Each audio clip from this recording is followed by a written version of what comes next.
What's up? This is Jordan Gray from Half Lit and DopelivenTV. Hey, this your boy Don Ritchie representing the Midwest 219 Stand Up. Hey, what's up, y'all? It's Lamar Tate.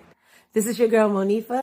Hey, what up, what up, what up? It's your man Dave Hollister from Blackstreet. You know what this is right here. This Trigger Trench in the building. Hey, what's up, y'all? This is your boy Jason Weaver, and whenever I'm back home in the Chi, I'm checking out Dope Living TV. Hey, it's your girl Adina Howard, and you're watching Dope Living TV, live with Greg Gray and the crew.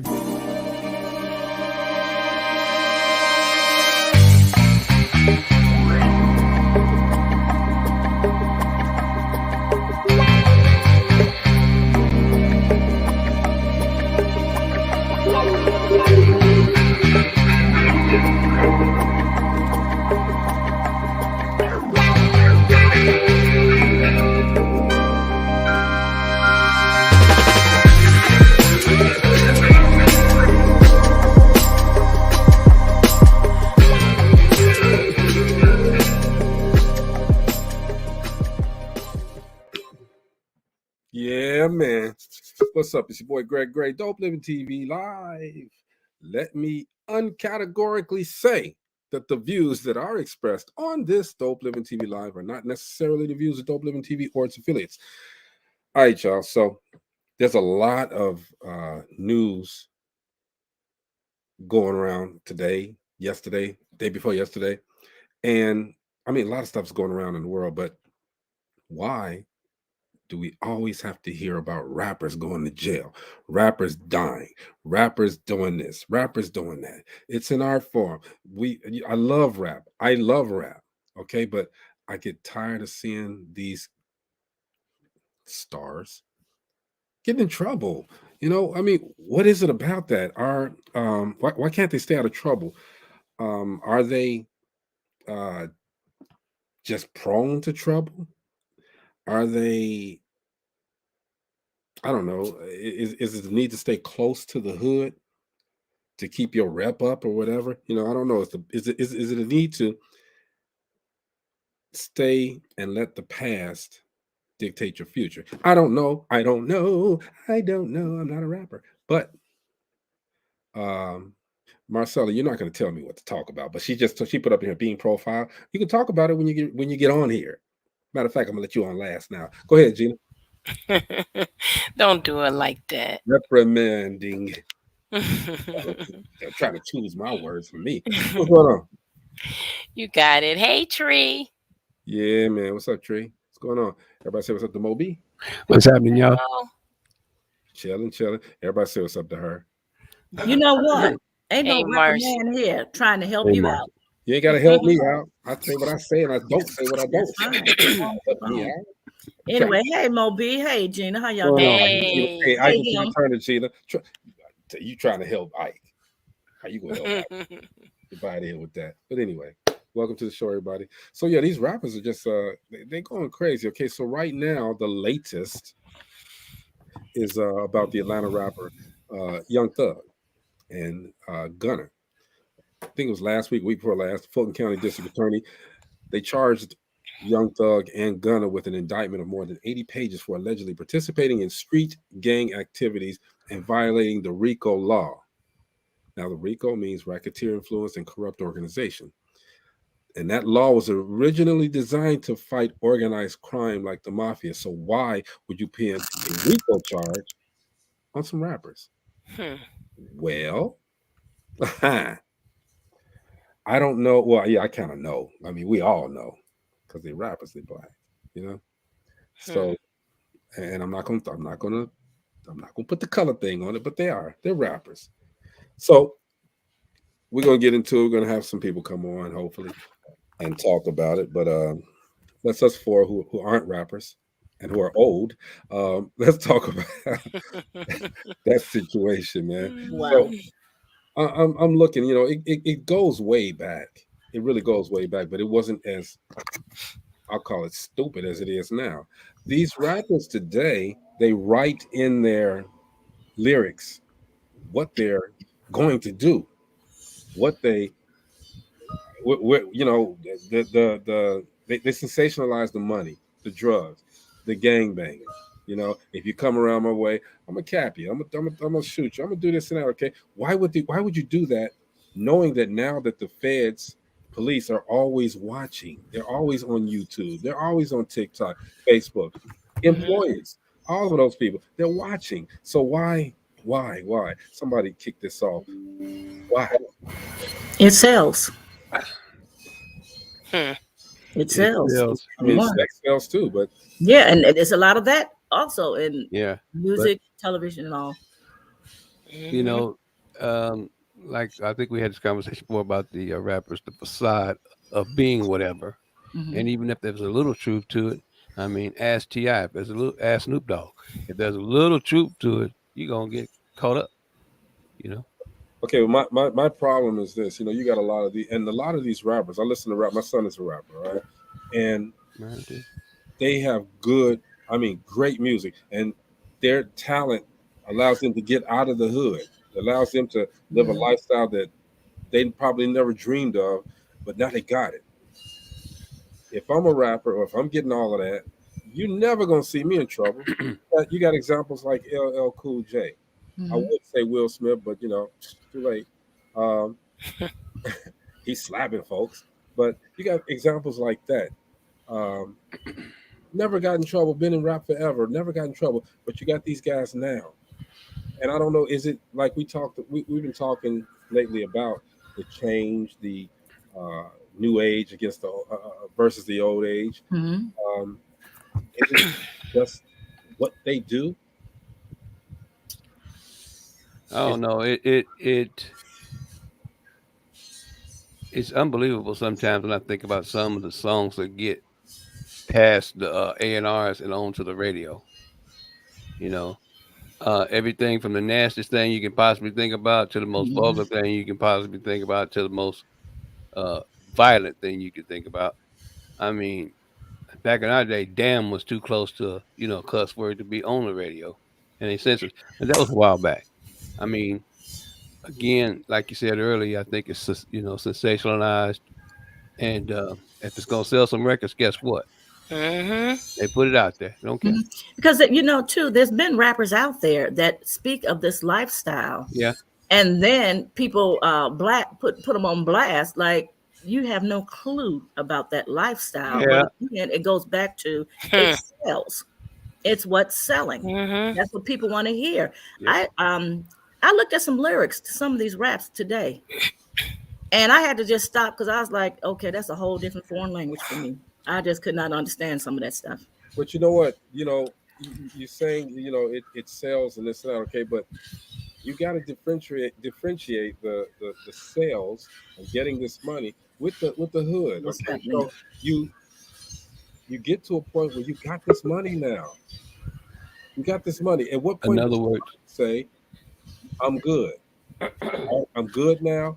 I can get out of the hood. I can call. You had the one rapper, I forgot his name, who went back to the hood to get some food or something from a store. end up getting killed. Oh, And they killed him. Yep. yeah. I don't know why, but see, I'm telling you, I love rap music because it's similar to the spoken word we do every Wednesday, all right? But rap has allowed a lot of these young people who probably would have been on the streets to get out. But So does the NBA and baseball, of course, football. but see, here's the difference, I think. Now, I'm told, and Byron says there's money and stupidity in some form or another. I'm told that with everybody say what's up to Chris. Hey, I'm told that when you get into basketball and Hey, football Chris. and all of that, you get, I guess, lectured or class on what to do with your money and all of that stuff. Okay, I'm not sure, but I'm told that that's what happens. Do they do the same or extend the same courtesies to these rappers? I have no clue. They're a product of their environment, but once you get out of that environment and you got money and you can make a change for yourself, why stay in that mindset? Well, because a poor fool is a rich fool. Explain. A poor fool is a rich fool. They're just a fool with money.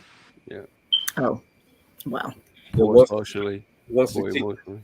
keep the mentality in the hood, wants to help all his friends. You know, you got guys like Juice World that got, had all of them drugs with him and tried to swallow them in order to save his friends and him from going to jail and died. Yeah.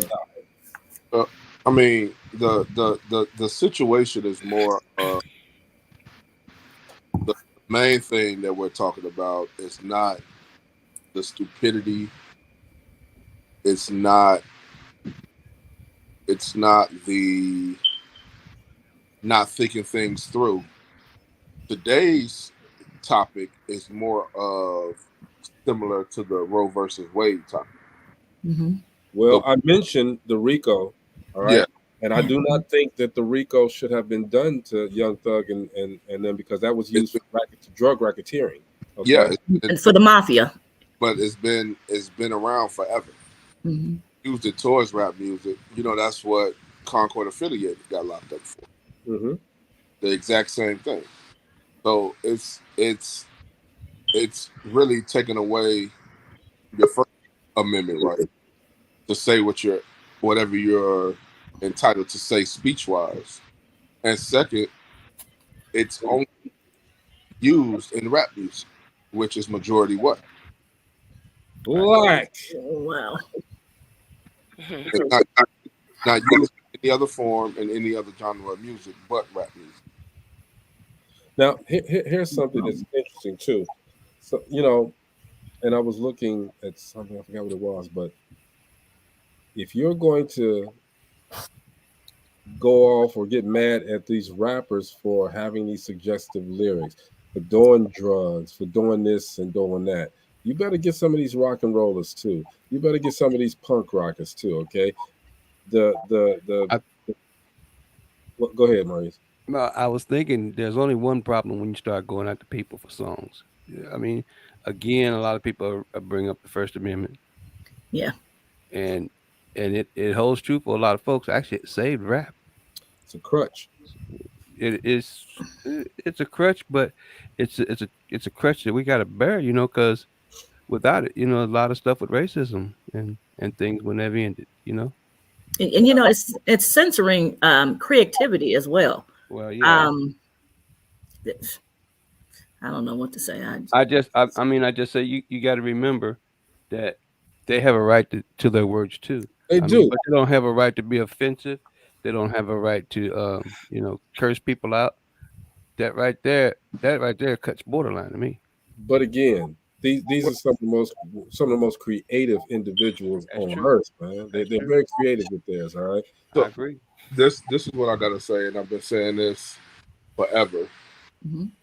You can't alienate hip hop and rap music because it's a form of entertainment. It's like being an actor. If you're gonna indict RICO charges on rappers, you should indict RICO charges on rappers. I mean, on actors, because it's really the same thing. And pretty much 65% of these artists don't write their own lyrics. That's true.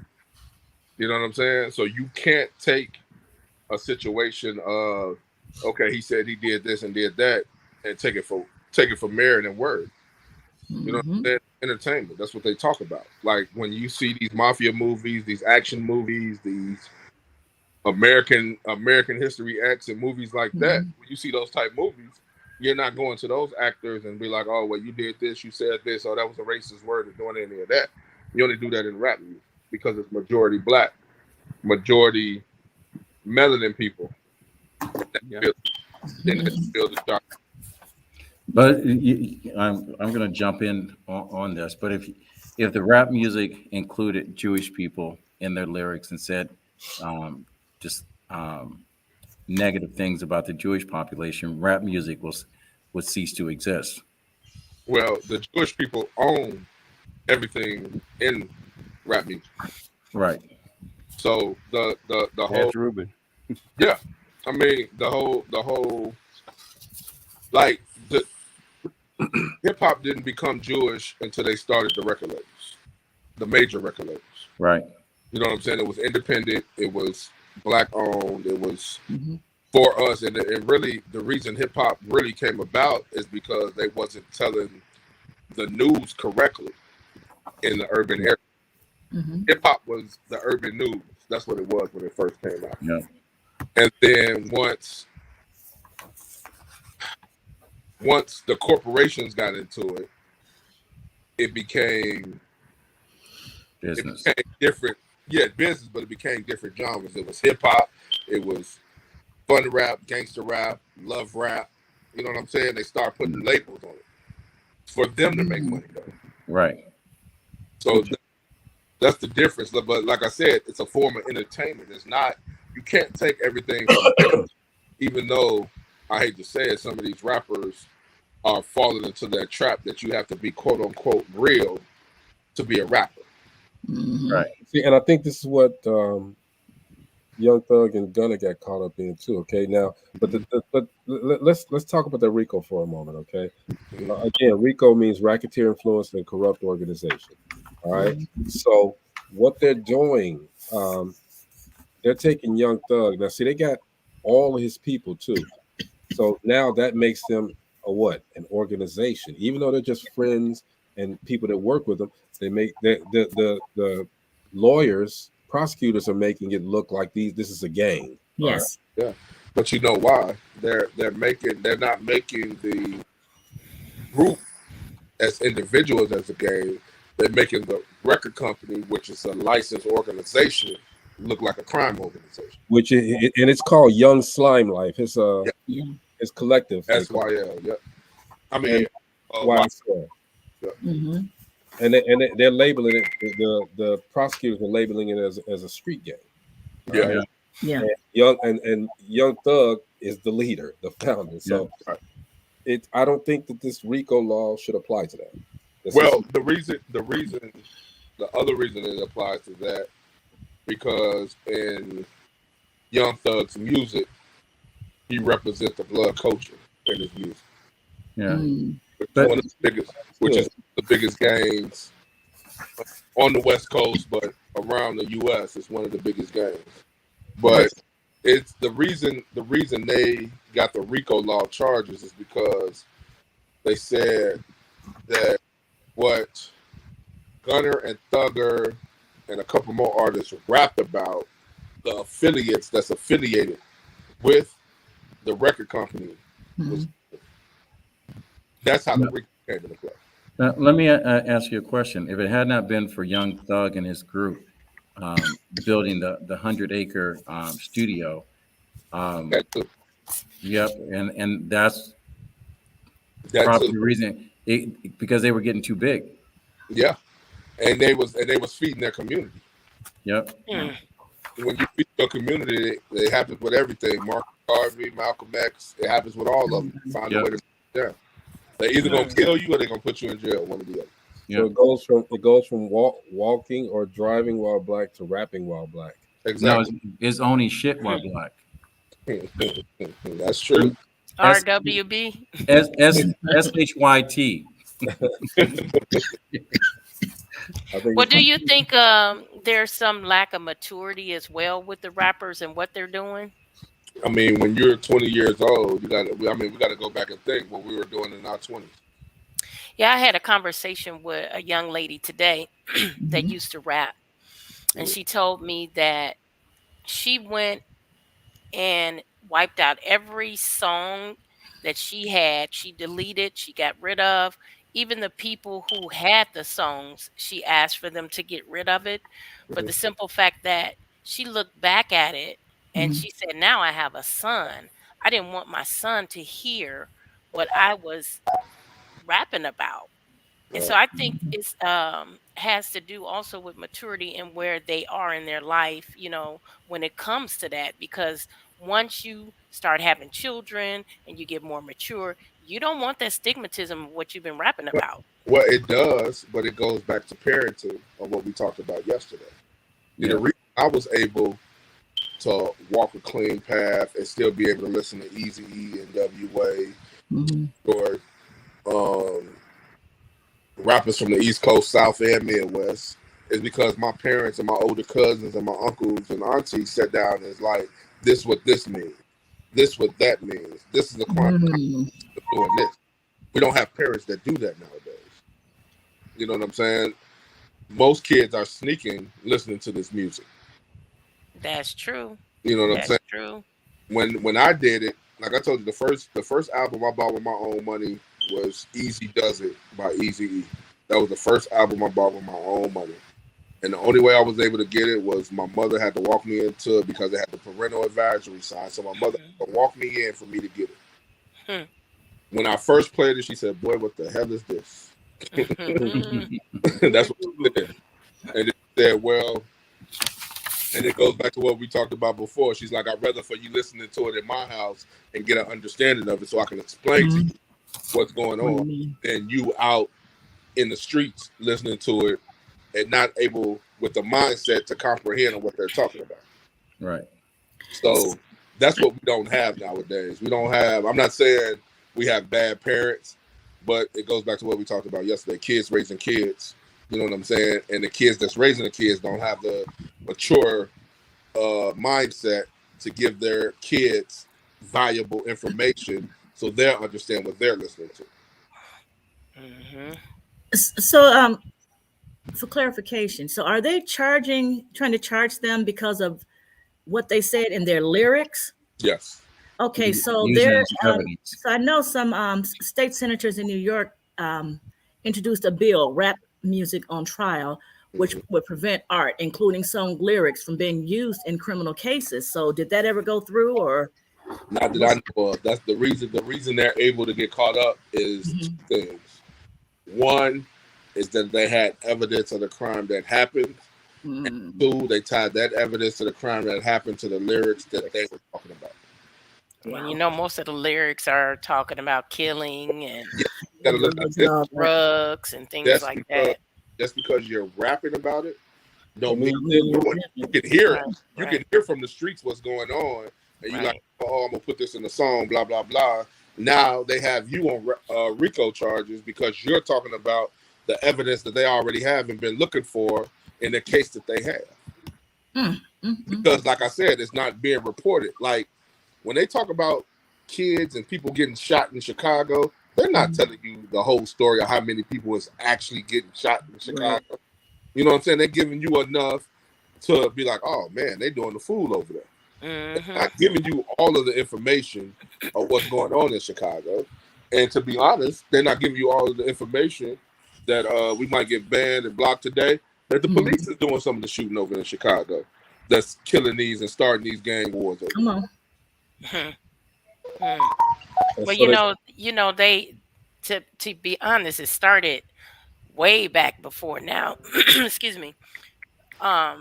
It was a big uproar with NWA and F the Police. They were trying back then to throw them in jail for their lyrics, but it was just too much of an uprising when they tried to do it.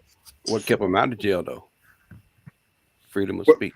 Yeah, well, I'm gonna go a little bit deeper because back then they didn't have the parental advisory sign. The parental advisory sign came into play with 2 Live Crew and their music, where they court to get the parental advisory. They went to court, absolutely. NWA got a letter from the FBI stating that, "Oh, I hate that we as black people or minority people hate the police and will fight back against the police because they're saying F the police in their song."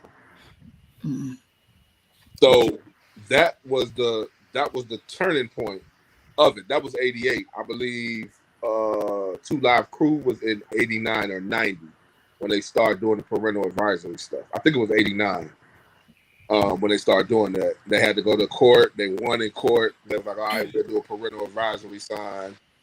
And it just went on from there. They went to court. They didn't go to jail. All right. And see, the other thing that makes all of these hip hop arrests right now kind of unique is that a lot of times they're using the lyrics and the videos that they make as part of the indictment to put these guys in jail. All right. So my question to that is, you're coming after people of color and rappers, and every other day on the news, you're seeing other people saying things worse. And like the January 6th riot, just a whole lot of things. And it's like a lot of people are getting a slap on the hand or, "Oh, But people are getting arrested for that as well. Some. I'm just not understanding. Well, I am understanding it, but It's more of a confession. They're using your lyrics as confessions. That's what they're doing. Yeah. That's all they're doing. And they get them indicted. Yeah, they have a case going on of somebody getting killed, somebody getting robbed, kicked door, all of that, and they're using the lyrics that you're talking about as a confession of one that either you are a part of or you know the person that's a part of. And with Gunner and Young Thug being the big names in this case, and like I said earlier, what they were doing in the community,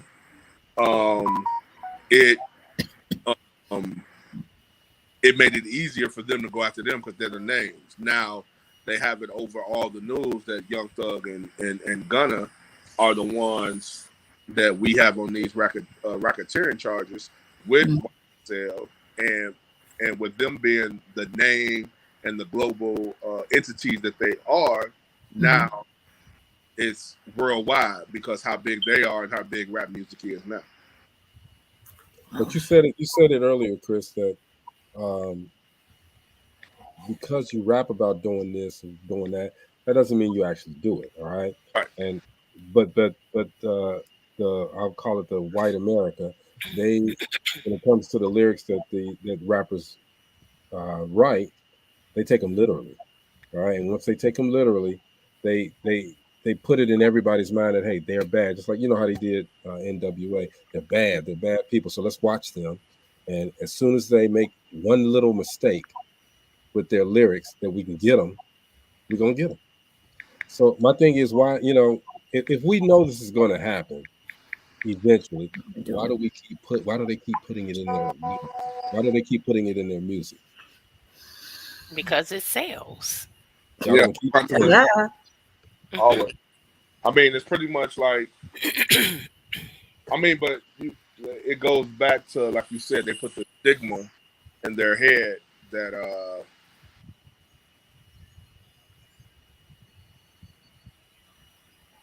it's almost like the point when you've got to put a disclaimer on music now.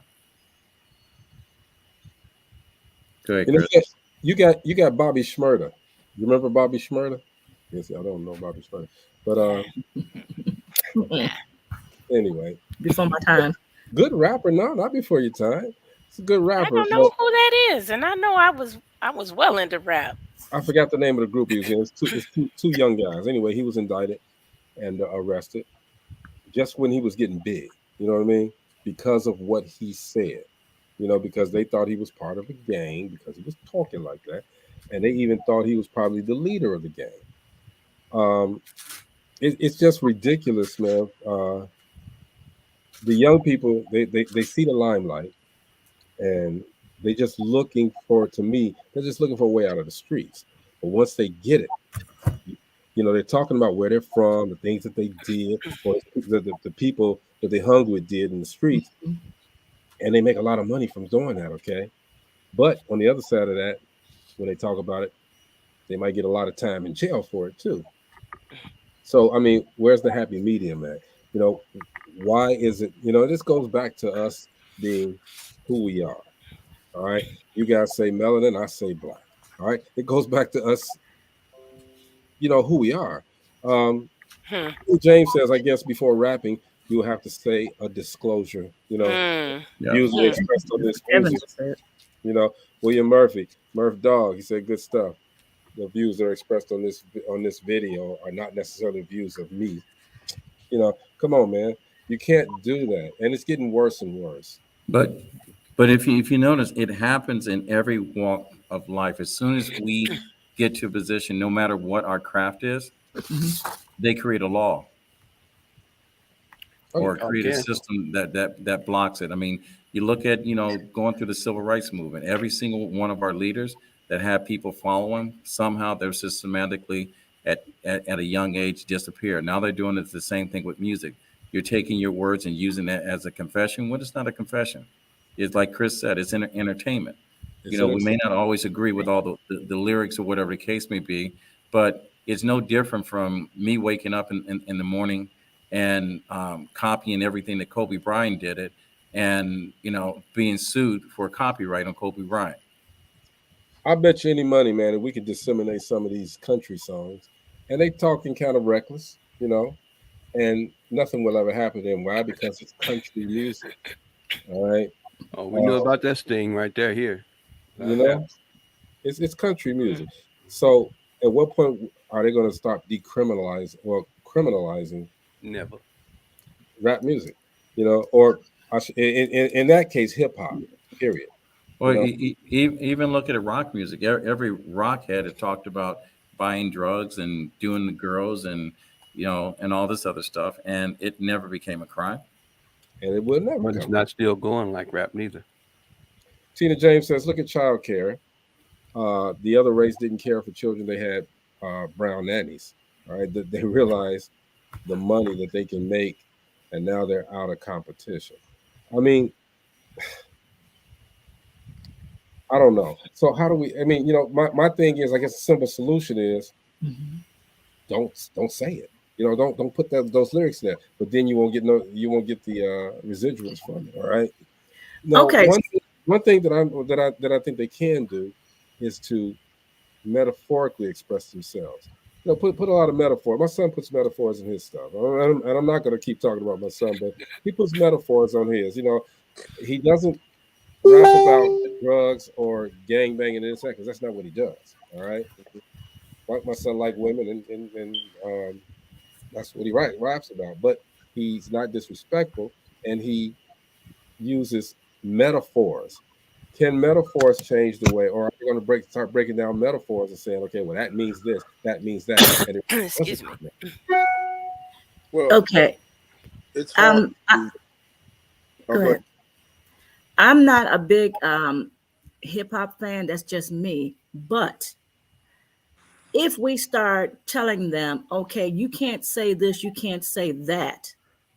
Okay, so then we stop, with that. How you're putting out the fire of creativity. And I'm not saying and those who know me know I'm not about all of the certain type of lifestyle, the gang type of lifestyle or anything of that nature. But if we start saying, okay, don't say this, you can't say this because they're going to look at you this way, they're going to look at you that way, then it doesn't matter. We can start maybe using metaphors. Then if they decide, oh, they're making money and they're doing this, they can always still come back and say, okay, now we don't like that either. So when is it gonna they tried, so they wanted to see the Lord Sucker and a couple more people to be able to basically orchestrate of what these rappers talk about. And that's taken away, like Tina just said, it's taken away the freedom of speech. Yeah. Right. Like yesterday we talked about the 14th Amendment. Today we're talking about the First Amendment. First Amendment.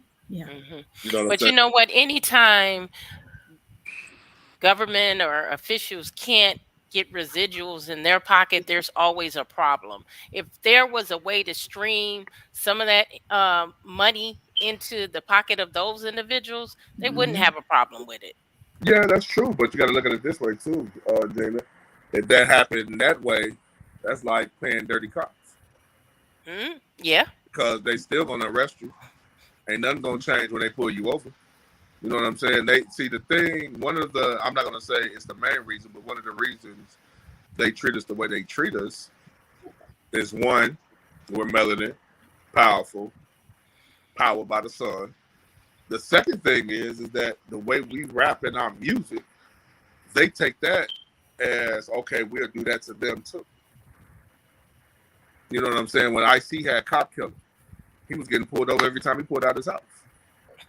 Okay, so let me ask you this though: how does some like Dr. Dre and Snoop, how do they avoid all of that? Well, Dr. Dre is a genius. You know what I'm saying? The stuff that he talks about, and the scale that he's on as an individual artist and a producer is different than an up and coming artist or an artist that's just getting on. Like, he's established.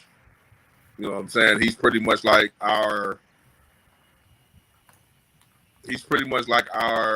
Michael Jordan, Teddy Pendergrass. He's a brand. Yeah, he's a brand too, and that's another thing. Okay, but isn't Young Thug established to that Not to that, not to a Dr. No, Dre. not to that level. Not to No. Dr. Dre. But I know the other one is. we would say that, but those people that are buying his records, those millions of people, you know how much he's worth, right?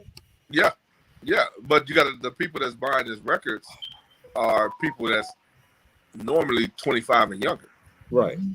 So they're buying into the how can I put this? They're buying into the image that he portrays. You see what I'm saying? Right. Like with Gunner, they don't know he went to a private high-end high school. They don't know that. You know what I'm saying? They didn't know Thugger growing up. You know what I'm saying? He went to a privileged high school. You see what I'm saying? They don't know this. They know him as Young Thug. You know what I'm saying? Young Slime Life.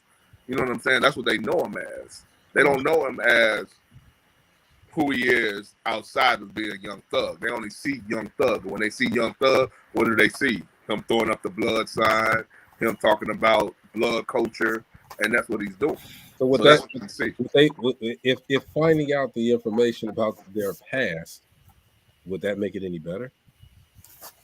No, it won't. That's what I'm saying. Because they're still rapping about the same thing. Like, Lou says it's the fans that's hyping them up. They got to keep the fans entertained, basically. Yeah, and that's the thing about it. Like I said before, it's nothing but entertainment. You know what I'm saying? It's the ones that creating the laws that want to tell women what to do with their bodies, try to tell artists what to do with their craft. It's crazy. It's crazy. I mean, you know, I'm not trying to. I mean, and we're not going to solve this. We can't solve it. You know, I think it needs to be discussed because there's a lot of artists that are coming out. You know, we do get a lot of people to watch this show. There's a lot of artists that are coming out. All right, you know, we can't change the narrative. We can't make it better, but we can express ourselves. And you know, for me, I think if they just kind of honed it down a little bit and stop with the gang references. Okay, still rap about what you rap about, all right? But you don't have to put the gang references in there. And I don't even know if that's going to stop the feds from coming out. You know? Yeah, but you know the thing about, let's take Ice Cube for instance. And I can talk about Ice Cube till I'm blue in the face. I knew you could. So y'all sit back, relax, and get your drink. Yeah. So take Ice Cube for instance. Ice Cube, he wasn't a gangbanger. Right. He don't claim a set. I mean, even though the South Central where he grew up at, it was a Crip culture. What he did was take stories that gangsters in the hood couldn't put on wax. They told him the story, and he created the songs. You know what I'm saying? So back then, the gangsters influenced the rappers, because back then too. Also, you got to remember, rappers were considered phony, fake, all of it. They didn't. Gangsters didn't want to be rappers back then. You know what I'm saying? So back then, they would tell the rapper a story, and the rappers would go make a song about it. And that's what it is like with anything else. If you tell, like for instance, Kevin, if Kevin was like, okay, yo, I got this idea for a movie. All right, he spits out the synopsis of the movie. A person writes the movie or the synopsis that Kevin just talked about. What do you have? A same thing a gangster or a person does with a rapper that can't express themselves on music. The rapper can. Right. So here's where we're at right now. Basically, the music industry rewards the artist for talking about all of that, exploiting the connections to the streets and stuff like that. On the other hand, you got the feds, the justice system, that's set on making sure that they get criminalized for this. All right, whether they're real or whether they're just talking about, you know, capping. You know, so I don't, and they kind of like Pied Pipers for these younger kids. They hear it, they listen to it, and they want to follow it. So the next group of rappers will come out. I wonder what the next era of rappers are going to be like. Hmm. Well, Louis Lou says it's whatever sells now.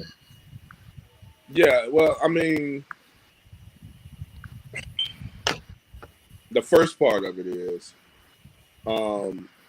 you have to go really research on the owner of these record labels and the private jails that they invest in.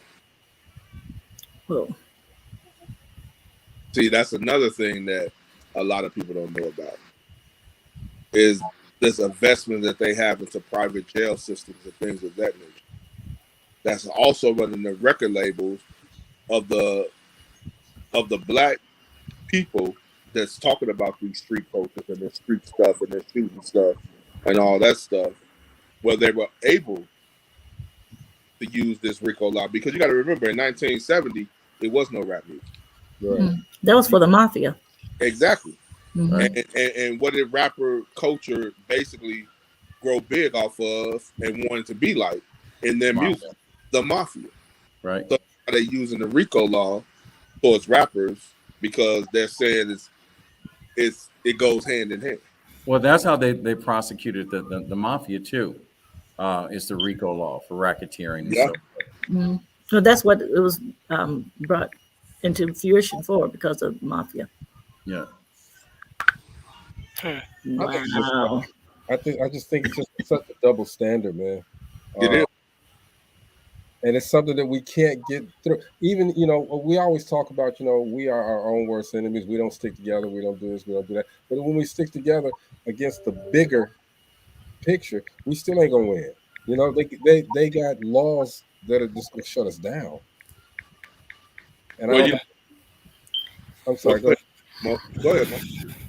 I was just saying, I just don't think it's right. It's a battle that we can fight, but we're gonna get bruised.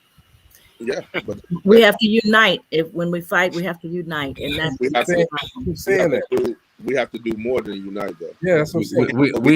We have to do what the other groups have done, is that they need to invest in politicians. They need to invest in criminal lawyers. They need to invest in the criminal system, the legal system, in order for it to sway in their favor. Because that's what the other organized crimes did. So in other words, that payola stuff, okay? That's what I'm like, wait a minute. I actually have to explain that to you. Yeah, what we have to do. Let me read this real quick. Go ahead. Not until the artist has value, then they become attractive to the law. Once value is established. Yeah. Which is that's spot on. Go ahead, Black Blue. Say is what we have to do is we have to really study and learn what Marcus Garvey was doing this time he was living. He was teaching us a whole lot of great things that we were able to teach others. So we have to really, like, the uniting part is perfect. I love it. I love the uniting part, us uniting. But we can't unite if we don't know what the laws are, if we don't know how to work the laws, if we don't know the loopholes of the law. And we don't sit down long enough to learn them. Yeah, uniting and marching is not going to do anything for us. No.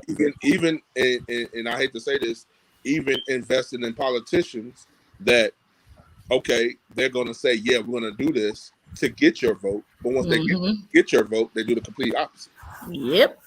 And I'm not talking about Democrat or Republican. I'm talking about both. Whatever all you of them. Politicians, period. Everything. Whatever you represent as a human being, they're not for you. No, they're for the pocket. I can tell you firsthand conversations with politicians. They say, you get elected for a position, and then you spend the whole career trying to defend at least 50% of what you got elected for. The other 50% is negotiation. Mm-hmm. And Adonna Booker says it's a broken system, but we can play with it until we build our own reality for the people. We got this. Anna, one thing we can do is play with it. We can learn it to it, and then we can go in and really structure what we can make and find a loophole, because every law have a loophole in it. Every law. It's not one law that doesn't have a loophole in it.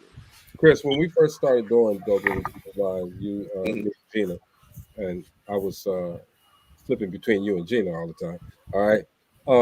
You said something a long time ago, and I still think that this is the key. We can't just talk about it, let it go, come back and talk about it again, and let it go. You said we can talk about it and then develop a plan. Once we have that solid plan, they won't be able to stop us. Exactly. We as black people, we have never got a solid plan together to alleviate that force that they have. And when we did, we shitted on it. When Cube came out with the plan for Black America, they shitted on that shit so hard. That was one of the plans that I heard, that I read in a while, bro. But they don't want to hear it. They don't want to hear it. I want to hear it because it was coming from Ice Cube. Oh yeah, and that's why Ice Cube just shut up. He said, "Hey." He's like, all right. He's like, I'm good. I'm worth $150 million. I'm good. You know what I'm saying? The thing about it is, and I ain't gonna say he said forget it. What he did is put it in the public. I'm just gonna do it in silence. Because when I put it in the public, y'all don't want to unite behind what I'm doing. You know what I'm saying? Or what I'm trying to do for us to bring people on. And then they got mad when he talked to Trump. And then now they got mad when he talked to Joe Biden. Okay, so what you want them to do? I mean, they tore so many holes in that dude. Well, no, let me rephrase that. They didn't tear too many holes. They tried to tear holes into. Yeah, they tried. Ice, I'm not the biggest Ice Cube fan. Okay, I love his music. I love his acting. Okay, but Ice Cube is one guy that you do not want to anger. Okay, because once you anger this guy, he's gonna show you a different way. Yeah. And I'm not talking about violence. He's gonna show. He's very smart. Very smart. That's what made me upset with DL Hewley, because I look at DL as a smart individual, but the way he comes off now later in his career and in his life, it's like the grumpy old man to me. He does. That's the way he comes off. Because the thing about it is, he was like, okay, we don't want to hear this from you, but Ice Cube has been talking about this since he went solo. He's been on the politics thing since he's been solo. Like, if you go listen to Death Certificate and listen to the songs that's on Death Certificate, it's basically talking about what's going on in America right now. And people don't want to listen to it. They're like, oh, just make music. Okay, now it's just cool to make music on the entertainment factor when he's a rapper, but when he brings social issues to the table, now you have a problem with it. And I think that's one thing that some of these rappers, if you're not adept or your mind is not set to have a plan and concretely make a change, they're not going to listen. They're going to basically say shut up. Right? Yeah. They can't shut certain individuals down, and I think if these individuals, like you said, nobody stood behind Ice Cube when he had that plan. Or I saw it. It was a good idea. Nobody stood behind him though, you know. But Donna says a foundation anew we will build, period, as we rise up. I have faith that we can, and building. William Murphy says hip hop need a makeover. Ignorance is apparently what sells at this time. No, it's been selling forever. Ignorance has been selling forever. You gotta have good, you gotta have bad. That's the thing you do in life. William is, I don't know if he's still doing it. Murphy, you remember Murph, don't you, Chris? Is that Murph from the That's Murph from the hood, dude. That's Murph. But Murph is a promoter. I mean, he's die hard hip hop rap. Okay, die hard. Okay, he's been around for a minute. He's a promoter, all right, and he's tried to mentor. I'll put it just the same as Chris does. He's tried to mentor a lot of young rappers. All right, and Murph, and you can even speak on this too, Chris. How he said, "What's up, Chris?" How at what point do you say these guys aren't listening? Well, I always tell rappers you can only talk about shooting, killing, having sex with females, selling drugs, doing drugs for so long. until all your albums sound like a long mixtape. You got to advance in your music and what you do. You know what I'm saying? When we was growing up, we had to learn how to rap without cussing because we were doing talent shows. You know what I'm saying? We had to learn how to rap over other beats because we were from the Midwest. Well, we were the gumbo region because we got everything in the Midwest. So we knew how to rap on slow beats, fast beats.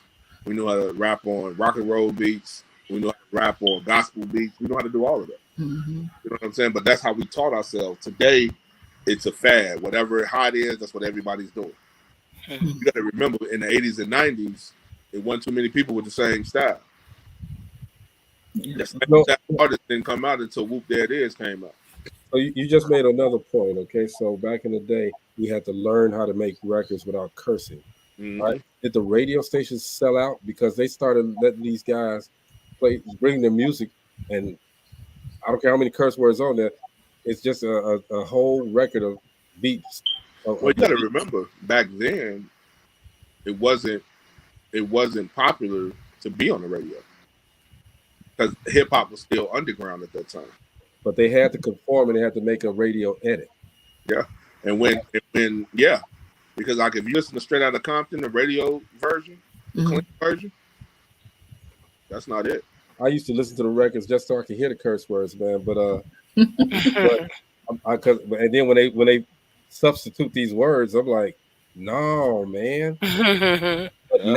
but now these guys they don't have radio edits. They just bleep the words out, and it's a whole record of bleeping the words out and mixing the words, and it loses translation from you, man. Well, what we used to do was when we used to make music, we used to record the clean version and the dirty version in the same.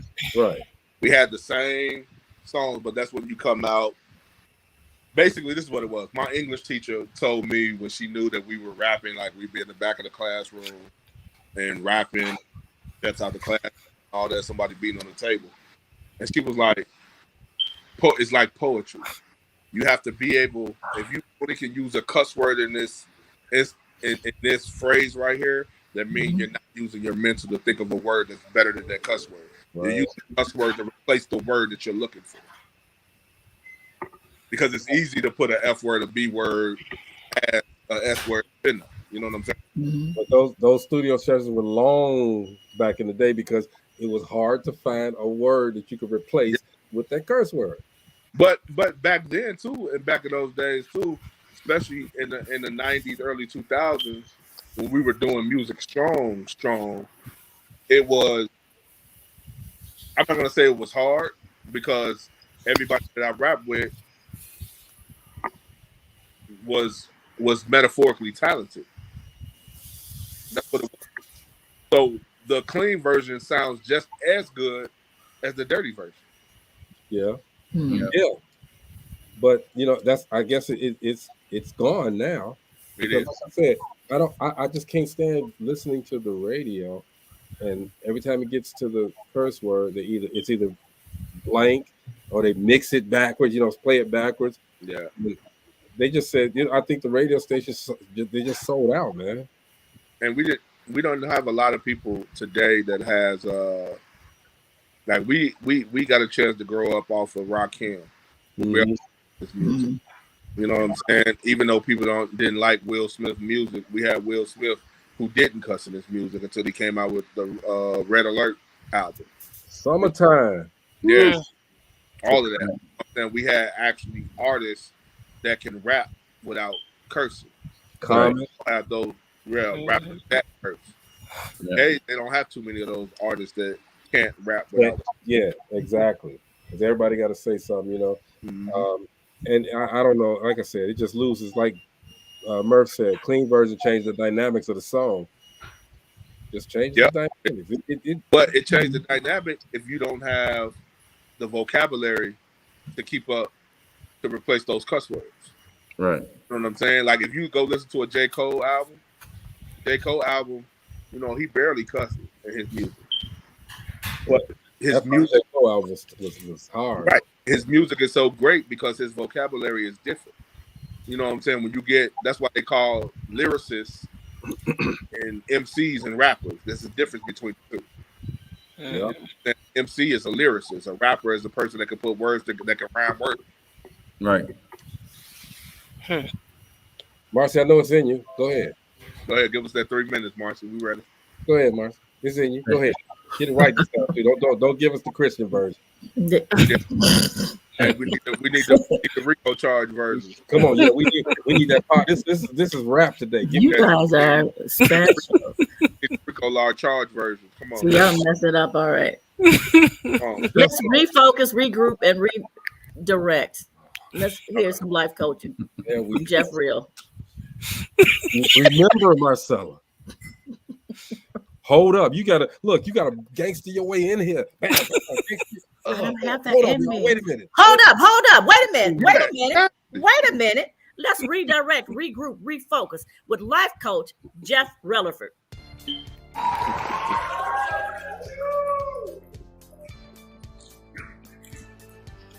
Hey, what's up? Life Coach Jeff coming to you. Now, real quick. Now, I know yesterday we talked about accepting trauma. So today we're going to pick it back up on trauma part 2, and we're going to talk about knowing who you are within the trauma. So what you have to do is here, people, is you have to remember that since now you've accepted the trauma, you know that it happened to you. Now you have to ask yourself, who am I? Who am I? Has the trauma continued to define me over the years? Have I suppressed it, put it back in my mind? Is that the reason why it only shows up at certain times? Or is it something that has really just taken over my life fully? Now remember, you don't want certain things to define who you are as a person. You want certain things to define who you are, but you want positive things to define who you are as a person. But the next step you have to take after accepting the trauma is making sure you can figure out who you are and knowing who you are within the trauma. So then you can move on to step 3. And we'll talk about that tomorrow. Remember, Life Coach Jeff, redirect, regroup, refocus. Don't live in TV live. Peace out.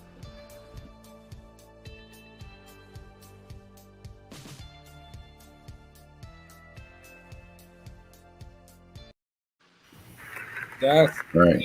You know what's funny? You know what's funny? I didn't hear none of that, bro. Why? It was no sound on my end for some reason. We heard all of it. I was reading his lips. I heard the redirect, refocus at the end that he said. I can read lips that good. That's all I saw, bro. Hey, Chris, let me ask you a question with this stuff with Young Thug, because normally when the law goes after one, they have a whole list of other people. You know, they bring down one. It's like dominoes. Who's next? They don't know who's next. In this one alone, they brought down 52 people.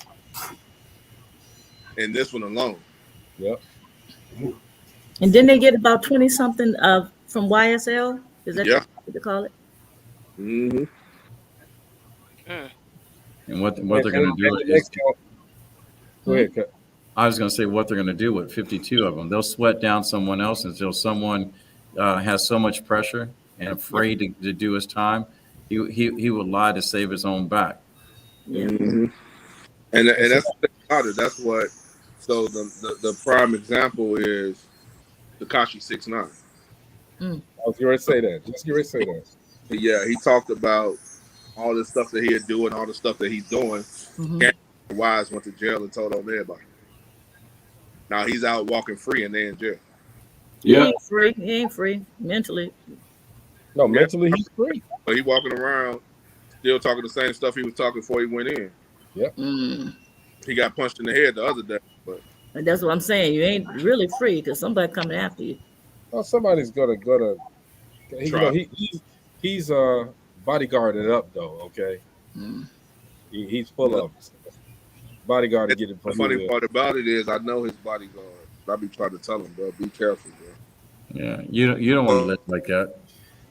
Yeah, he gonna go into the wrong city, where the city's gonna do something terrible. But he's still talking. He's going in all these cities. He's still talking. I saw him on the radio one day. On the radio. Yeah, talking about Nipsey. Yes. On that WAC 100 and yes. The academic show. I mean academic show. Academic.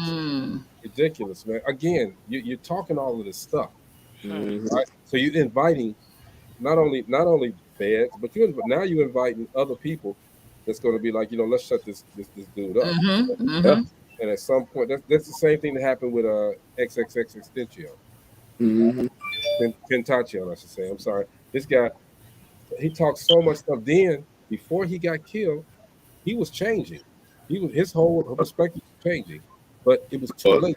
He put it out there. Yeah. But I mean, the same thing that happened with like what's the dude? FDG Duck, I think that's his Yes. name. Same thing happened to him. You know what I'm saying? And the one thing that I can say about Chicago, they don't play about that street life. Oh no! They don't play with that street life.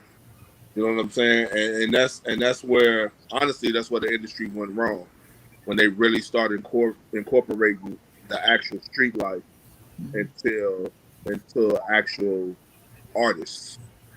When the gangsters started becoming artists, that's where it really went left.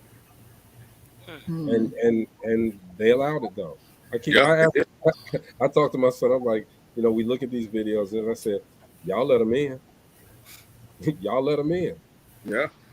Yeah. I mean, the reason they let them in is like I said, like the three major companies is Warner Brothers, Universal, and Sony. Yeah, Sony. And they're pretty much some of the main contributors to these prisons. Like if you go look up the connection between hip hop and jail, it's crazy. It's crazy. Like even back in the 90s, they had the hip hop police that was just out to seek people before all of this stuff was going on. You know what I'm saying? Once Facebook became popular, they had police officers that just sit there on the computer all day, their whole shift, and just look up artists. You got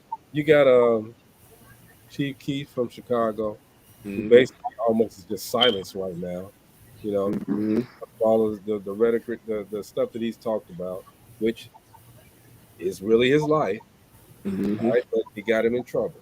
All right, but so he's literally silent. You ain't heard nothing from Chief Keef. Well, he got out, moved to California, and was like, I gotta come back. He lived a good life. Now. Yeah.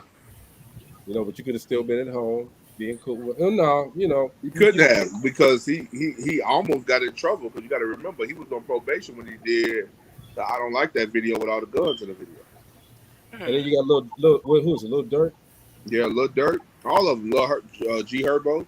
All of them. But you see the difference between Durk, even though Durk is real well respected in the streets and in music, he's gonna have to change his lifestyle, bro. Or it's gonna be another Nipsey Young Dolph situation, bro. And I can say that, man, because the kid is so talented, bro. Durk is so talented, it's ridiculous, bro. Absolutely. I just every time I see him, bro, I just tell him, bro, be safe out here in these streets, bro. Because the streets don't play. Yeah, the streets don't love you back, bro. I ain't gonna even lie to you. Coming from where we're from, which you could lump Gary and Chicago together, okay? It just ain't no joke. All right, you gotta if you're rapping about it, you better damn well be living it too, okay? Because if you're not, and you going out there faking phony, somebody gonna get you. Somebody's gonna get you. So I mean, I don't know. And getting back to this Rico, man, this Rico, I just don't think that it's right, and we can say it 1,000 times that the feds are gonna just make it stick to these guys. They're not gonna. I mean, they'll probably get arraigned at some point, but right now they're going from this millionaire lifestyle. They're sitting in jail. You know what I mean? They're sitting in jail. Murph says, either you live it or they're gonna call you out. Right? Exactly. Always. Huh? Always, bro. Whatever you rap about, they're gonna try you. Like Freddie Gibbs, straight from Gary. Everybody, but there was a point where everybody was saying because of the way he was rapping, you can't, and he wouldn't. I guess he wouldn't pull nobody else up, according to them. You can't come back to Gary. All right. Hearing Gary all the time, bro. All the time. And the thing about it is, like, what happened over the weekend.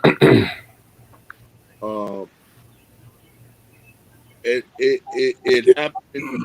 Like me, I don't give nobody props if you got to get 20 motherfuckers to fight 5 people. You know what I'm saying? I don't. That's not what we do. If you want to fight, let's fight. You know what I'm saying? Because once I knock one of y'all out, y'all gonna the other 19 gonna feel it. I can tell you this, man. I know, and I can only refer back to. I know I wasn't no thug, all right, but I can refer back to when I was on television, and I went to this club. And I had my guys with me, of course, because I talked I was capping a little bit, but this one guy came up to me and told me I thought I was this, I thought I was that. I said, "I go on, bro. That ain't me." And I'm just making an appearance, right? Guy wants to fight, so my guys come up, big and fruity. They come up, and I said, "No. Just going back to the area, man. I'm cool." So this guy literally pushes me. You know me, Chris. I ain't got no filter now, but I ain't have no restraint back then. Okay, right. I picked up a chair, smashed his ass, and continued to smash, and I wound up in jail. All right, because everybody said that I started it.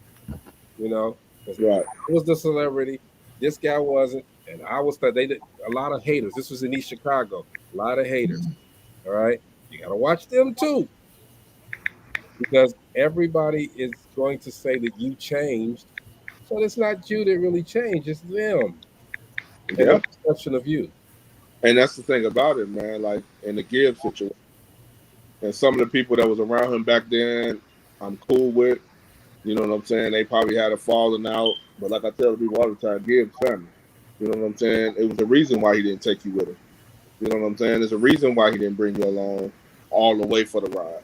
You know what I'm saying? Once he left Jeezy and all that, he tried it. It didn't work out for him. He had to do it. He had to go out and do it himself, and that's what he's doing. And a lot of people hate him for that, bro. And if somebody asked the question, if rappers always rap about doing drugs, why don't the police arrest them? And I guess the answer would be because they'd have to arrest the rock stars, the white people, and the country stars, and everybody else who talk about all of that stuff in their music too. So they got to find a way to marginalize us so that we can always get arrested. Okay, and what do? We throw the guns up on the videos. We do all of this stuff, which creates an atmosphere of we're gonna watch him closely, and as soon as he messes up, bam, look at that RICO law. Let's put it on him. We got him. Yeah. And everybody involved. We're gonna get everybody in that video. His mama, we're gonna ask them questions. His grandmama, because she was sitting in the rocket chair in the video. He kissed her forehead. I saw her. Everybody involved, man. I mean, I don't know if this is ever going to get better, unless we have a plan to make it better. It's the feds, but is it really? And I'm asking you, Chris and Kevin, and Mo, you ain't said a word all show. I got some heavy stuff on my mind, and part of it is actually the music deal. I always thought that, I mean, if you let your artists do what they do, and they're good at it. I had some artists where I talked to them about cussing, and then they'll do another song and they cuss, and you just barely could detect that they was cussing unless you listen to it really, really, really, really good because of where they put the words. And there wasn't no heavy words like the F bomb and MF. It was like dang, the damn and hell and all that stuff. But I always thought it didn't make no sense to put twice the work in on one song. I always thought that. You could have been made a whole album, and made it clean, and not do twice the work. Well, I mean, but this too, Mo. People were trying to get the street cred and the radio money. I remember that very well. I mean, so when it came street cred is actually street cred was more enticing than the money was. Sometimes it seemed like it. It was, but it all switched up when it got into endorsements. Yeah, it sure did. Acting and all that other stuff. That's when you had we used to call them, because you got to remember Tumo, and I know you know all about it. When you made an album, you had to have a radio friendly song on the album. Yep. You know what I'm saying? You had to have a single that came off that album. Well, you had to have something to prick her ear, you know, Yeah. and Sell the album. I again, I let them do their stuff until they had said, well, "What's going on?" I said, "Well, go on there. You work hard on a one album, and you don't have bad, just don't use bad language if possible in the daggone song. You know what I'm saying? Right. And you don't work twice as hard. Just go in there, do it great one time, and come up out of there. You know." I guess we woke you up there, Mo. I mean, I started out and then I thought I thought I was drifting off the subject, so I started listening more. We always drift. We come Yeah. back, though. Always come back. But yeah, man, it's an interesting subject. We're not gonna do a part 2. We're gonna probably do part 3, 4, 5, 6, 7. All right, because this is something that really does need to be talked about. But again, we got to create some type of an action in order to we can show these people that we mean business, that we know what we're talking about, and we know our rights. Yeah, we have to stop making it easy for them to come after us and get us. That's true. That's But you gotta believe that, but you got to be woke. You know? Yeah, but it's not that. Gotta be conscious.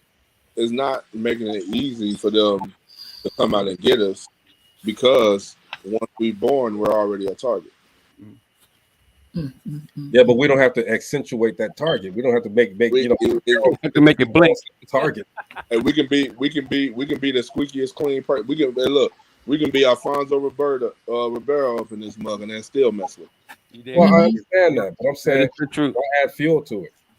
I mean, even us, because the fuel that's added is coming from another place that's going to have a reaction to everybody that's the same color, that person that started the fuel. So maybe I should say, why are we making it easy for them? We don't have to make it easy for them. But I mean, stop putting the guns in your video. Stop doing all of that stuff in your videos. No, but that's the thing that I'm talking about. It's all entertainment. See, once we stop looking at it as, oh, this is a real deal, or most of them guns in them videos are a real gun. They're not real. The money that's in there is not real. Exactly. That's what I'm saying. So we got to stop looking at this like this is a real thing. Trust me, I got a case. I got a case. It's just like acting. For fake money. Yeah. For videos. Yeah. It's just like acting, bro. That's all it is. But see, you got a lot of kids that watch those videos and they don't take it as acting, and that's the problem. But that's what I said earlier, Mo. Exactly, and like even some of the movies that these kids take up with, and they take it behind it. They don't know how much that movie is influencing these kids. I mean, a lot of these movies make bad influences on a bunch of these kids. It does. And they want to be and do like what they're saying in the videos and the movies. And of course, the record companies did just that. They took the same game plan and applied it to rap. I think that's an excuse, though. I think that's really vague that you would say that. Okay, it's like saying that Grand Theft Auto make you go out and steal a car, make them kids go out and steal a car. That's not, to me. That's not true. Okay, it's what they've been. It's what happens in their environment, what they've been taught. Okay, and who they learn it from.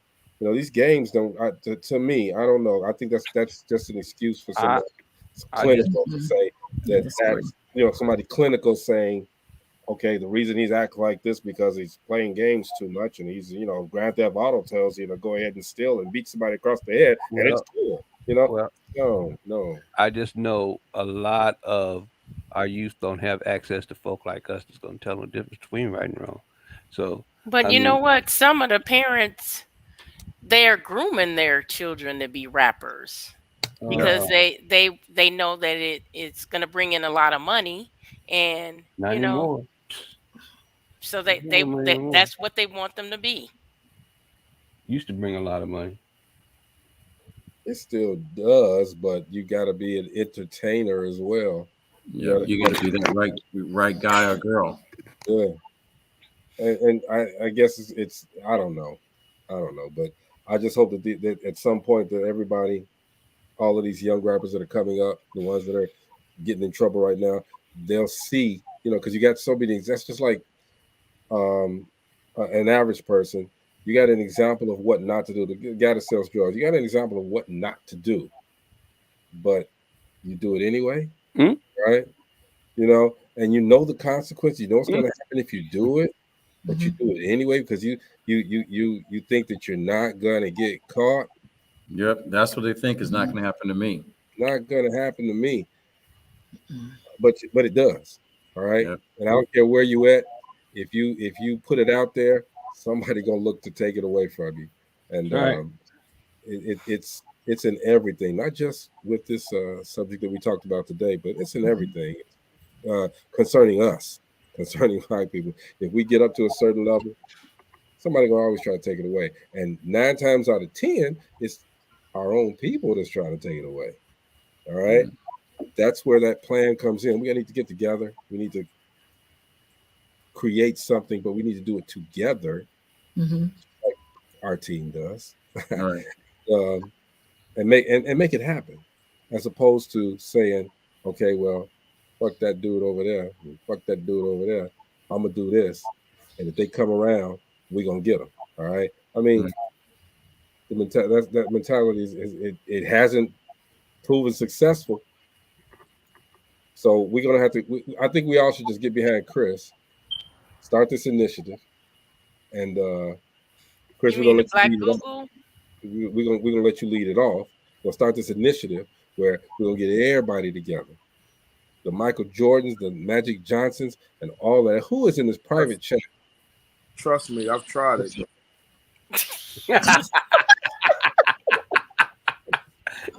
Really? Look, I'm reading all the private chats. Marcella said, being profile. Marcella again says, do we have a Jeff video? Gina says, repeat our topic, big bro. I did. Before you did that, actually, before I saw it. Gina says, hey, I got to go when the show ends. I got an appointment at 8:30. Another date. Not so private chats, huh? Right. We need a real private chat, y'all. That he can't see. He can't see. I saw the date that you had, Gina. That's amazing. Y'all hurry up and get that done. I told you I got to use that. Yeah, it's a work in progress. I don't even know. I don't really have a vision. I just know I want to just start with an empty canvas and build from there. I got some scenes I need to do there. Oh, y'all hurry up. Get that done. Anyway, last thoughts, Black Google.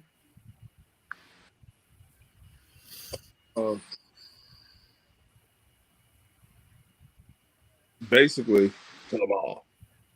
just learn the laws. Learn how to protect yourself. Keep your freedom of speech, but do it in a more intelligent type of way.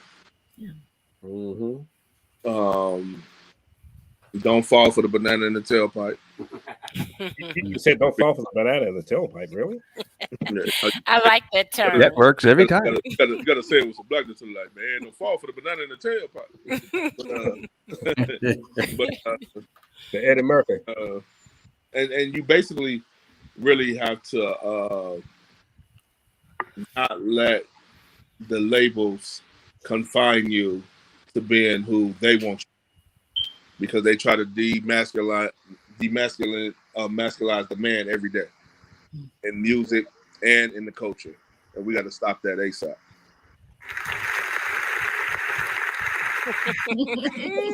There go Mo. He woke now. No, that was me.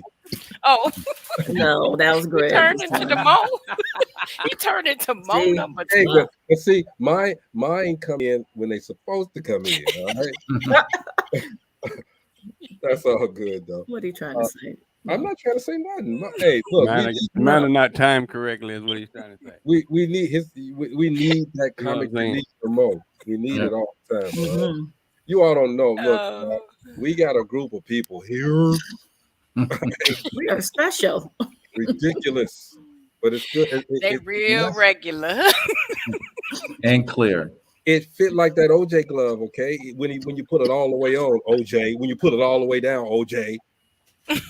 When you tell him to stop taking his medicine, so his hands will swell up. His hands will swell up, OJ. Pull it down. OJ, that was so phony. Did you see how he did that? Man, he pulled it, and you could tell he was tightening it up, and he was That's crazy. That's a whole nother show by itself. Anyway, Right. I'm not gonna give OJ no show. Why not? I might be he'll able to probably show up here. Yeah, he will show. He'll show up. He'll show up. I might get him to come on. Man, Talk about it. you want people to watch? Do you want people to watch the show again? That's What if I did? What if I did? We did that. If we did that show, and OJ in the 70s now, okay. Yeah. So his mind is gone. No, he cool actually, bro. And I saw him on TMC the other day. I hang with him a lot out here in Vegas. He want to get Yeah, back to that. all I would want to know from him is how he jump over those chairs in the airport. Hey, I'm going to tell you, I've met OJ twice. And 2 days before the incident with OJ, he was at a bachelor party, and he signed the groom's napkin. Don't do it, man. That's all I'm saying. Yeah. He will 2 days before. He will come on this show, and he's gonna see Marcy, and he's gonna have flashbacks. All right. Marcy. And you guys are laughing at that. All right. I'm not laughing, Marcy. We were laughing. You already did. I'm not laughing. You already laughing did, at and you. you're grinning. I'm not laughing at you. I'm laughing with you. I'm not laughing. Hey, he gonna be. I'm gonna have him in the corner where Kevin's at, and he'll be like this. He got a You got to do it gigantic the other head. way. You got to do it the other way. Uh-uh. Do it the other way. On the other side. On the other He got side. a gigantic head though. His head will fill up that whole screen. He just gonna be staring at Marcy. No, but honestly, I'm gonna be 100 with you. He cool as hell though. I didn't think he would be that cool, but he was. He gonna slip up as he got older. He's got cool. He gonna slip up, and he gonna tell the truth one day. Yeah. What if I did it? You didn't read that book? That book was kind of good. I mean, why would you write that and think you? Because he already got acquitted on the first. Yeah, term. they can't charge him. Well, they got him again for something else really Yeah, silly. They got him. They got him They trying to steal his own trophy. Stealing his own stuff. Yeah. Just because they couldn't get him the first time. He didn't get put in jail for slicing his wife's head off. Mm-hmm. He went to jail for strong arming some dude about his own trophy. Well, he went to jail because he strong armed dude with a deadly weapon. That's why he went to jail. Okay, but he went to jail on gun charges. Honestly, he spent a lot of kidnapping. time. Kidnapping and gun charges because they wouldn't let him leave. He spent a lot of time in jail. Yeah, I mean, they added some of the first stuff that he got acquitted for to the sentence. He shouldn't have been in there that long. No, and the Goldmans got nothing, huh? No, they got 33 million. They got paid. Did they? 33 million. Wrong. They won that. Yeah, they took him to what was it, civil court or something like that? Court. Yeah. Yeah. So let me ask y'all this. Honestly, I'm gonna go around the room. Honestly, Gina, did OJ do it? I don't think so. You don't think so? No. That's my girl, Gina. Maurice. Hell yeah. No, they set him up. That's another black man they set up. Marcy, did OJ do it? I don't know. I wasn't there. Oh. See? I don't know. Well, based on the information, I didn't follow it like other people. So you mean you ain't see him going up there? Yeah, I saw him in down the the expressway. Yeah, I saw that, in passing, but I really didn't follow all of that. Because you was in the Bronco. Let me tell you how much they followed that. We had our wedding, and then they pushed the big screen TV into the parlor of our house and started watching. Are you serious? I'm serious. We had our wedding in the house, and my daddy and my stepmother pushed the TV, and then they started watching the part of the. Yeah, they did. Go ahead, William Murphy. Murph says the glove don't fit. But Chris, did OJ do it? No, he didn't. The person that killed him, if you really, well, Marcy, I can't say because you said you didn't track it. if you really track what was going on in LA during that time, especially in Brentwood, it was a serial killer in Brentwood during that time. Wow. They never investigated that person either. They never did. They never followed those leads. Yeah. Kevin keep grinning. Did OJ do it? Hey, I'm gonna say this. He knows who did. Now, I don't think he that's did the it. realest, that's the realest answer I've heard, because he probably does know who did it. Yeah, But because the person that the 2 times I met him, I don't think he's capable of doing, but I think he knows who did.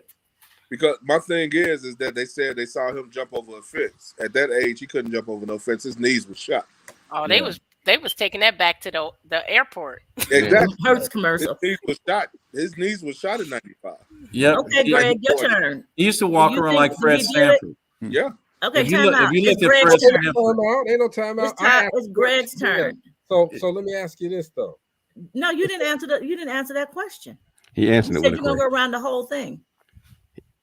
He answered with a question. You think you got me, Marcy, but you don't. Okay, now Marcy got the look on the face. Okay, Greg. Okay. So why, if that's the case, why did he do the slow ride? Okay. His gas prices were $10 a gallon. No, gas was 98 cents a gallon. I remember that. No, I'm just No, not in California, it wasn't. Yeah. If it was $2 a gallon, it still was. conserving energy. At the time. Yeah, I don't think he did it, Marcella. Okay. Yeah, it was $3 at the time in Cali. But I can say this. Cuba Gooding Jr. and that whole thing that they did with the People versus OJ, that was the worst shit I ever seen in my life, man. Oh my God. That was the. Can we go around the room and agree with that? That was the worst. I like the TV series. They just somebody else to play OJ. Man, he was terrible. Yeah, he was. And they need to take his Oscar back for that. He got an Oscar for that? I thought he got an Oscar for radio. No. He got an Oscar for radio. For what was that? For radio. The one with the football thing. Yeah, radio. Okay. No, that wasn't radio. He should have got an Oscar for radio, though. He should have, but he got it for what's his name? The Tom Cruise movie. Jerry Maguire. Jerry Maguire. Yeah, and he should have got it for that character he played when he was a submarine diver. Yeah, that was a good movie. Now that was a great movie. That was good. That was actually facts. That was a great movie. But they need to take and it. he got an Oscar for Boys in the Hood too. Greatest. Greatest.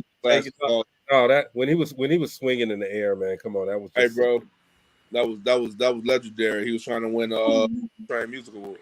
He's trying to win the Ghost Fighter Award. Trying to win a MTV Movie Award. He should have got one for the five the movie where he was the church dude, the choir director.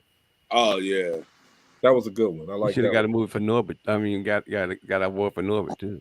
He wasn't in Norbert. Yeah, he played the one that was getting married to. Oh. Yeah, to Eddie Murphy.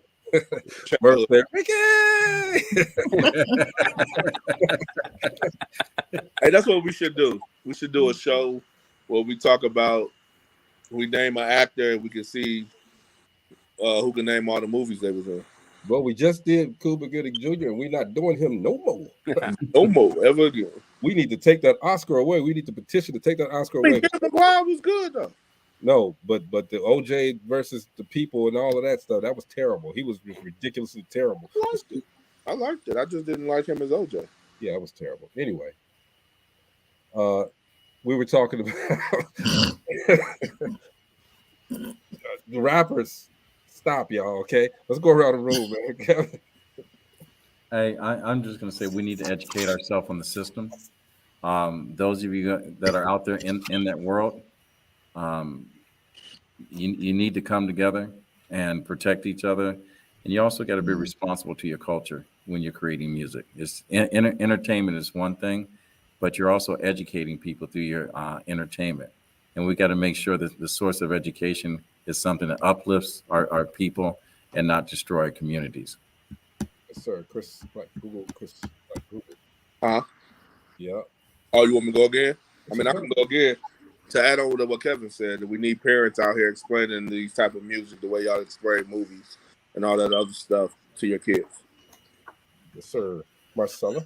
Okay, I'm gonna piggyback off the two of them. Parents, parent your children. Let's, like Kevin said, let's educate ourselves on the law system. Let's stay focused on positive things, and that's about it for me. No, B. I honestly believe that evolution of rap is coming again. It keeps reinventing itself. It don't stop. The next evolution is going to be something similar to what we want to hear again. So it's coming. Gina. You muted. Don't say that. Thank you, Mo. Hey. I'm really not well versed on this subject, so I learned a lot just sitting here. Stop Black Google. So I learned a lot just listening, and that's why I didn't have much to say because I'm not knowledgeable on this. But the information that was shared has really educated me. So I want to thank you guys for sharing the information, and it's something that should be talked about more often. Yeah. Look, y'all, we got the key. I mean, these rappers that are coming up, you all got that silver spoon handed to you, all right? And you got your careers, and you should always know that somebody's going to always be trying to take it away. Okay, unfortunately for these two gentlemen, the feds got them, but it doesn't always have to be that way. Let's just support one another and try to train them, train these guys that are coming up. It's a lot of stuff out there for everybody, so let's all grab it, get it. Can I say one more thing before we leave? You can say what you want. Okay. Well, let me ask this question before I say it. Am I able to tell the people what we decided that we were going to do? I was getting ready to, but go ahead. Okay, no, you can do it. It's all you, bro. All right, go ahead. I was going to.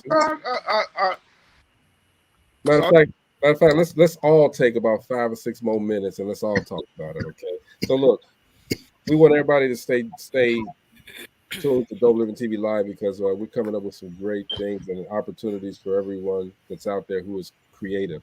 I'll call you guys creatives.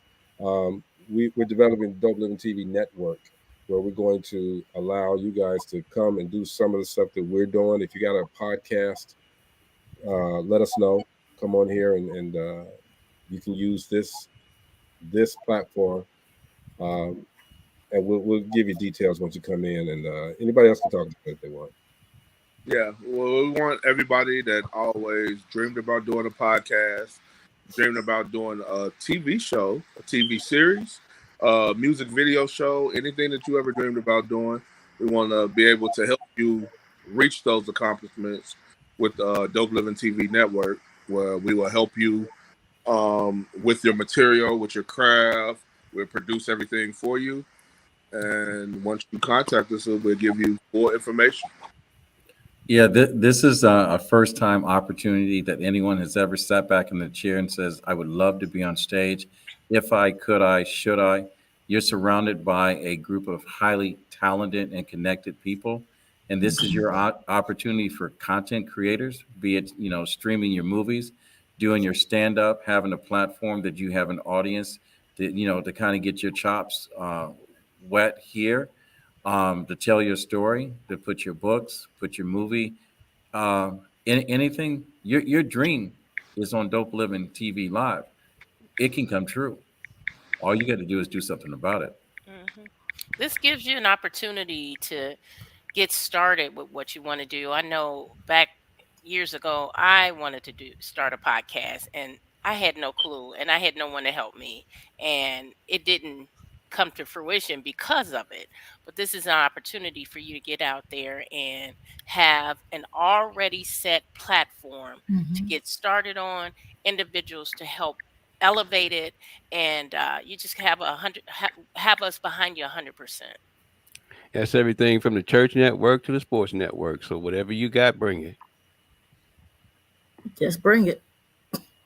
And it's Just bring it. Yes, you have content, okay? It can be raw content. We'll dress it up, all right, and make it make it a show. We'll make it right for you, all right? Because we want everybody to succeed. We want everybody to be creative. We want everybody to shine. So this is what we're going to do here at Dope Living TV Network, all right? And the key word is network. We want to make sure that we get everybody involved. So if you got to cook, if you know how to cook and you want to do a cooking show, let us know. If you plant, you do plants. You're just the greatest planter in the world. Okay, plant those seeds. Let us know. We might come out if you're really good. We'll do it. Okay, if you got, even if it's some risque stuff, okay, we can put it on late at night. We got hours right now of time to dedicate to you. Go ahead, Kevin.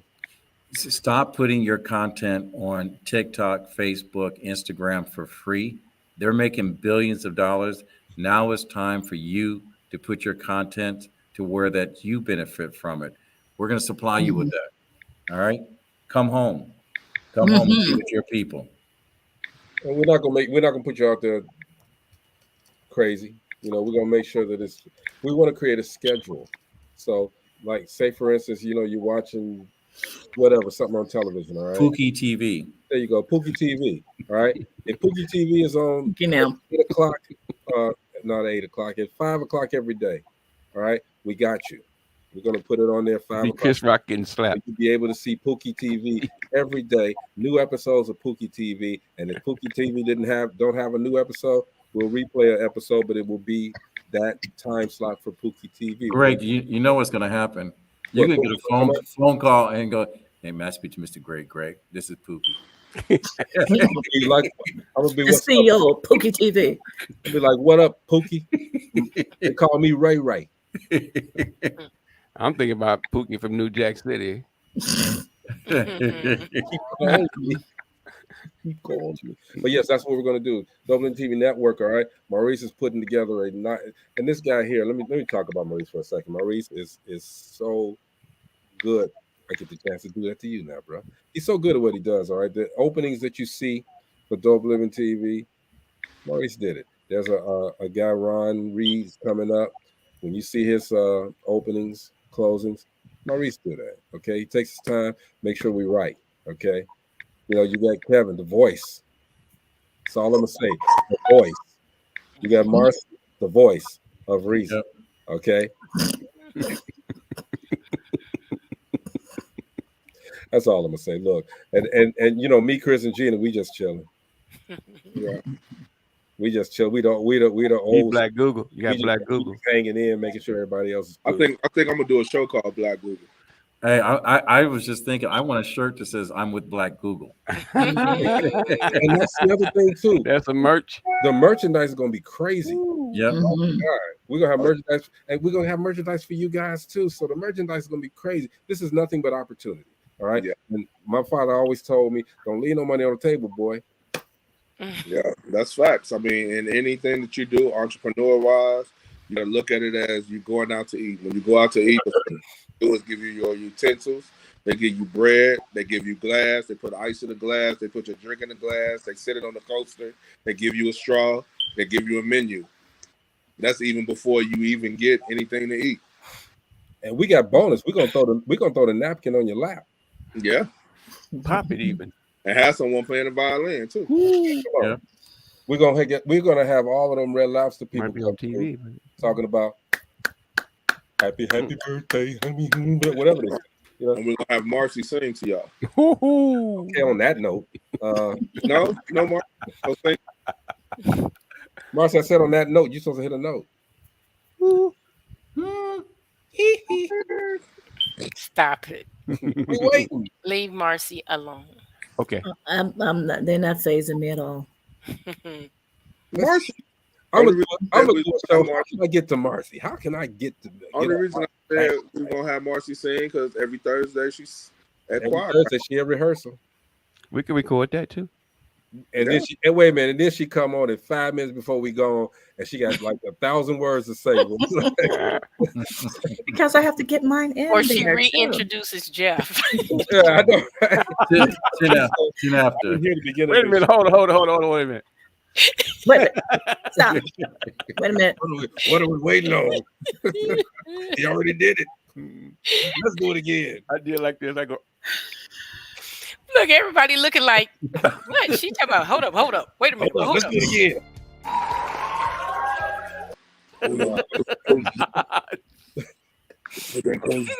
That was a day we needed it done twice. Wait a minute. Oh, though. okay. We needed a double shot of Jeff. Let me talk to Jeff for a minute, okay? I know you're watching, Jeff, okay? But man, where you get that damn opening from, man? That's hold on, y'all. Listen to this. It's like the crowd got choked. I mean, yeah, woo!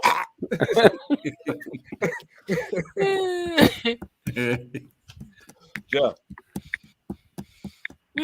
fill the crowd up, man. Fill them up. I know, Gina, you got to go. Okay, look, this Don't Let Me TV Live. We'll be back tomorrow. Spoken word. All right, for real. Word. Good night. Later.